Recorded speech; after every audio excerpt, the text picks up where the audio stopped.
சங்கத்தை சார்ந்த RK அன்புசெல்வம் அவர்களை அழைக்கின்றோம். வணக்கம். வந்திருக்க அனைத்து மீடியா நண்பர்களுக்கும், மேடையில் இருக்கும் அனைத்து பெரியவர்களுக்கும், அண்ணன் எம்ஜிஆருடைய செல்லப்பிள்ளை அண்ணன் திருநாகரசு அவர்களுக்கும் என்னுடைய மனமார்ந்த நன்றியை தெரிவித்து கொள்கிறேன். காரணம் ஏன்னு கேட்டால், அண்ணனே ஒரு பெரிய ஹீரோ.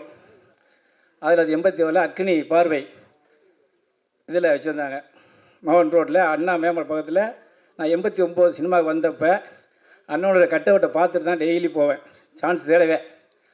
ஏன் இதை சொல்கிறேன்னா, வாங்கண்ணே வணக்கம் அண்ணே அப்படின்னு ஒரு படத்தை நீங்கள் பார்த்தீங்கன்னா, விஜய் படம் இன்றைக்கி சூப்பர் ஹிட்டாக ஓடிக்கிட்டு இருக்கு. கில்லி 5 கோடி ரூபா வசூல் கலெக்ட் பண்ண போகுது இன்னையோட. காரணம் ஏன்னு கேட்டால், எப்படி விஜய் வந்தாரோ, எப்படி ஒவ்வொரு நடிகர் வந்தாங்களோ, அதே மாதிரி தான் இன்றைக்கி வாங்கண்ணே வணக்கம்ங்கிற பையன் ஹீரோ இன்றைக்கி சுந்தர் நடிச்சிட்ருக்காரு. என்ன காரணம் கேட்டால், எல்லாருமே வதை போட்டு தான் முளைச்சி போடுவான். ஒன்றும் இல்லை, அமைச்சர் தான் அண்ணன் திருநாகரசு. ஏன் என்னன்னா, அவரே ஒரு ஹீரோ நடித்தார்னா அவர் எவ்வளோ புண்ணைக்கு பண்ண. இன்றைக்கி பாருங்கள், நான் என்றைக்கு 89 பார்த்தனோ அதே மாதிரி தான் இன்னும் இருக்கார். நீங்கள் நம்மளாம் சரி உண்மை.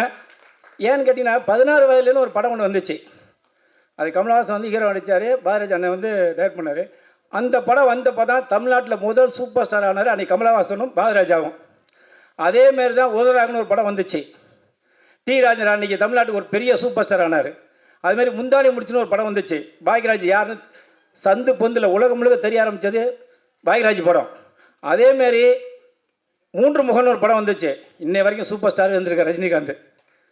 அதேமாரி இது வைத்தியகாந்த்லாம் ஒரு படம் வந்துச்சு விஜயகாந்த். அன்னைக்கு நான்லாம் வந்து திருட்டுத்தனமாக ஓடி போய் வீடியோ பார்த்தோம். காரணம் என்ன, அப்படி ஒரு ஹிட்டு படம். அதேமாரி உதயகீதன்னு ஒரு படம் வந்துச்சு. அதில் மோகன் மைக்கை பிடிச்சாரு, உலகம் முழுக்க தெரிஞ்சார். அந்த படம் ஓடுனதுக்கு காரணமே உதயகீதம், கவுண்டமணி, அண்ணன் செந்தில். நீ அண்ணன் செந்தில்னு வரல, இந்த படத்தில் சொன்னாங்க எல்லாம் நீ பேசுன்னு. சத்தியமாக நீ பேச கிடையாது. செந்தில் ஒரு ஆள் போகுதுங்க அந்த படத்துக்கு. இதுக்கு மேலே உங்களுக்கு என்ன வேணும் சொல்லுங்கள்? இதுக்கு மேலே உங்களுக்கு ஹீரோவுக்கு என்ன வேணும்? ஹீரோவுக்கு மிகப்பெரிய டாப் கொடுக்குறாரு. அப்புறம் ஃபுல்லாக அரசியல் படம் கம்ப்ளீட்டாக போட்டார். அரசியல் மாற்றி செந்தில் அரசியல் பேசுகிறாரு. இன்றைக்கி எப்படி சினிமாவில் பொட்டி வாங்கிட்டு கட்சி மாறுறாங்க அப்படிங்கிறது தெளிவாக சொல்லிட்டாப்புல. இன்றைக்கி அரசியல் சினிமாவோட மோசமாக இருக்க காரணம் என்னென்னா, பொட்டியை வேணால் உடனே வேறு இடத்துக்கு போய் ஓட்டை போட்டு அப்படியே காசை வாங்கிட்டு அப்படியே கட்சி மாற தெளிவாக சொல்லியிருக்காங்க. ஏன் இதெல்லாம் நான் சொல்கிறேன்னா, ஒவ்வொரு படத்தில் நடிக்கும் போது அவங்களும் ஹீரோ தான் வர்றாங்க. இன்றைக்கி ரஜினிகாந்த் இன்றைக்கி எப்படி இருக்காரு, இன்றைக்கி விஜய் எப்படி இருக்காரு, ரஜினி எப்படி இருக்காரு, கமல் இருக்காருன்னா அவங்களாம் கஷ்டப்பட்டு தான் உயர்ந்துருக்காங்க. அதேமாரி தான் இன்றைக்கி நம்ம பையன் சுந்தர் வந்து கஷ்டப்பட்டு இன்றைக்கி கமலாவில் கொண்டு வந்து இன்றைக்கி ஆடியன்ஸ் வச்சுருக்காருன்னா, இது பெரிய படம். நான் எங்கள் சங்கம் வந்து சிறுமுல் திரைப்பட சங்கம் தான், பேர் தான் சிறுமுல் திரைப்பட சங்கம். 5 கோடி எடுக்கலாம், 500 கோடி எடுக்கலாம். சினிமா அவ்வளோ அருமையாக இருந்துச்சு. கமலாவில் வச்சுருக்காருனால இவர் பெரிய படம் தான். காரணம் என்னன்னு கேட்டால், கமலாவில் வைக்கிறதுக்கு மிகப்பெரிய அந்த இது வேணும், கெப்பாசிட்டி வேணும். அதை வச்சுருக்காருன்னா எவ்வளோ அவங்க சொன்னாங்க, ஒய்ஃபு வந்து நாங்களாம் ஜூனியர்னு. அப்படி தாங்க எல்லோரும் வந்திருக்காங்க. நீங்கள் சொன்னதான் உண்மை.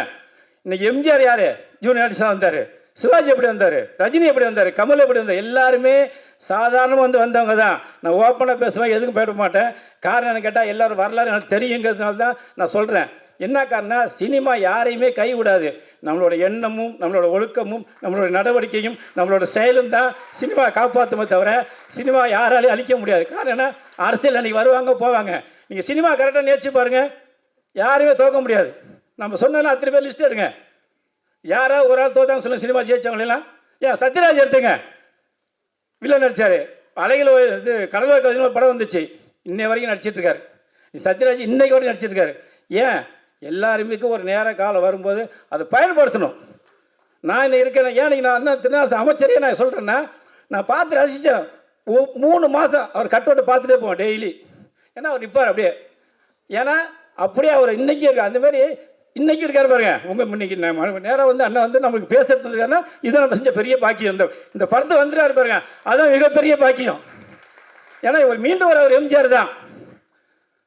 எம்ஜிஆர் இல்லாட்டினோட அண்ணன் எம்ஜிஆர் நினச்சிக்கலாம். ஏன்னா அவ்வளோ பொறுப்பாக பார்த்துட்டாரு இவர் முதலமைச்சர் எம்ஜிஆர். அதனால் இந்த படம் ஓடணும். இன்னொன்று சொல்லுறேன், தயவு செய்து விளம்பரம் முழுக்க டிவி சேனலுக்கு கொடுங்க. நான் இது என்னோடய தனிப்பட்ட கருத்தை யார் தப்பாக நினைக்க வேண்டாம். ஏன்னா இன்றைக்கி பார்த்தீங்கன்னா இந்தியா முழுக்க அரசியல் நிகழ்ச்சி நடந்துச்சு. எல்லா டிவிலையுமே கோடி எண்ணங்களை செலவு பண்ணி தான் விளம்பரம் கொடுத்து நீ ஓட்டு போடுற மக்கள். அதேமாரி தயவு செய்து சுந்தர்கிட்ட சொல்கிறேன், எந்த சேனல், அது தந்தி சேனலாக இருந்தாலும் சரி, இசையறிவு இருந்தாலும் சரி, ஜெயமேஷ் இருந்தாலும் சரி, சன் மியூசிக்காக இருந்தாலும் சரி, பாலிமரம் இருந்தாலும் சரி, எந்த டிவியாக இருந்தாலும் சரி, டிவி நியூஸு கொடுங்க. உங்களோட பப்ளிசிட்டி கரெக்டாக தெரியும், மக்கள் மத்தியில் ரீச் ஆகும். 10 பேர் பார்த்தோட 2 பேர் வந்து படம் பார்க்க வருவான். ஏன்னா மற்ற எல்லாருமே ஏமாத்துறாங்க. தயவுசெய்து தப்பாக நினைக்காதீங்க. சுந்தர், டிவி விளம்பரத்துக்கு நீங்கள் படத்தை விளம்பரத்தை கொடுக்கணும். டிவி விளம்பரத்துக்கு காரணம் என்னன்னு கேட்டால், அந்த சேனல் தான் கரெக்டாக வருதா வரலையாங்கிறது நிமிஷம் வந்து பார்த்துக்கலாம்ப்பா. எல்லாமே ஏமாத்துறாங்க. தயவுசெய்து ஏன் தப்பாக நினைக்காதீங்க. இந்த படம் மிகப்பெரிய வெற்றி அடையணும். அண்ணன் திருநாசனம் எல்லாம் தெளிவாக பேசுவார். நன்றி, வணக்கம்.